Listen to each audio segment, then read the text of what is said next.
Hello friends, welcome back to my channel Nupur classes. दोस्तों, आज हम लोग पढ़ेंगे क्रिया और उसके भेद। दोस्तों, किसी भी शब्द, कोई भी ऐसा शब्द जिससे किसी कार्य के करने या होने का बोध होता है, उसकी जानकारी मिलती है, हम उसे क्रिया कहते हैं। दोस्तों, क्रिया के भेद दो आधार पर होते हैं। पहला कर्म के आधार पर, दूसरा संरचना के आधार पर। दोस्तों, अगर हम कर्म के आधार पर देखें तो क्रिया के दो भेद होंगे, अकर्मक क्रिया और सकर्मक क्रिया। अकर्मक क्रिया, जिस क्रिया का कोई कर्म नहीं होता, अर्थात कर्ता क्रिया तो करेगा लेकिन उसका कोई भी फल किसी पर भी नहीं पड़ेगा। जैसे बच्चा रोता है तो इसमें बच्चा जो है वो करता है और क्रिया क्या है, रोना, लेकिन बच्चे के रोने का प्रभाव किसी और पर नहीं पड़ेगा, इसलिए ये क्या है, अकर्मक क्रिया है। सकर्मक क्रिया, जिस क्रिया का कोई कर्म होता है, अर्थात जब कर्ता क्रिया करता है और उसका फल कर्म पर पड़ता है। जैसे बच्चा दूध पीता है, यहाँ पर बच्चा कर्ता और दूध कर्म और पीना क्रिया है।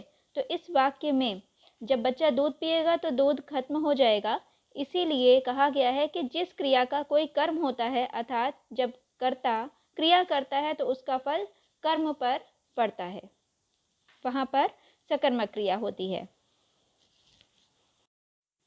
दोस्तों, क्रिया के भेद आपने पढ़े थे। कर्म के आधार पर दो भेद, अकर्मक क्रिया और सकर्मक क्रिया।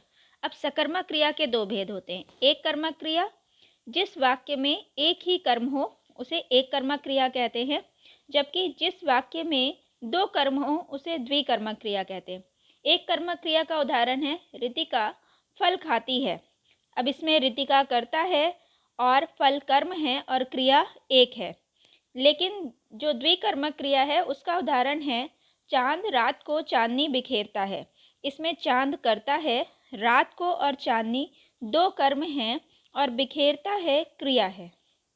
तो दोस्तों, आपको समझ में आ गया होगा एक कर्मक और द्विकर्मक क्रिया। दोस्तों, आपने क्रिया के दो भेद पढ़े, पहला कर्म के आधार पर। अब हम लोग पढ़ेंगे संरचना के आधार पर दूसरा भेद। तो संरचना के आधार पर क्रिया के 6 भेद होते हैं।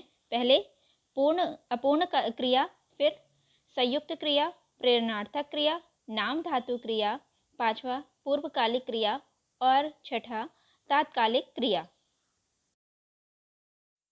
दोस्तों, अपूर्ण क्रिया, जिस वाक्य में क्रिया शब्दों को पूर्णतया नहीं लगाया जाता।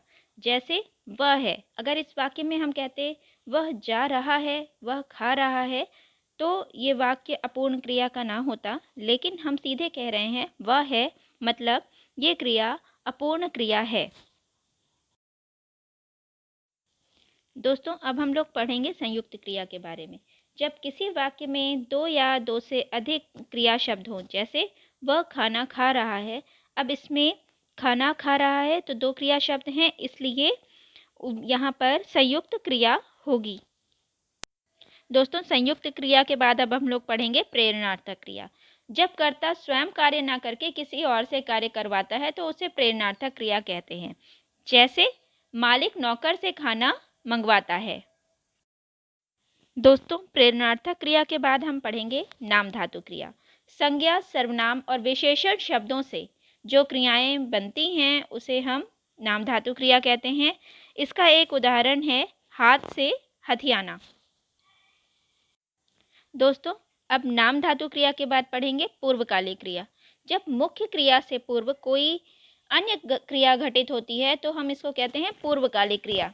इसका उदाहरण है वह खाना खाकर सो गया, मतलब खाना खाकर वो सो गया है। दोस्तों, पूर्वकालिक क्रिया के बाद है तात्कालिक क्रिया। जब एक क्रिया के साथ ही कोई अन्य क्रिया घटित हो, जैसे रजत विद्यालय से आते ही सो गया। दोस्तों, अगर आप लोगों को ये वीडियो पसंद आया हो और आप लोगों को क्रिया अच्छे से समझ आ गई हो तो आगे ऐसे ही वीडियोस को देखने के लिए मेरे चैनल को सब्सक्राइब कीजिए नूपुर क्लासेस, और इस वीडियो को लाइक कीजिए और अपने कमेंट में बताइए आप और आगे क्या जानना चाहते हैं।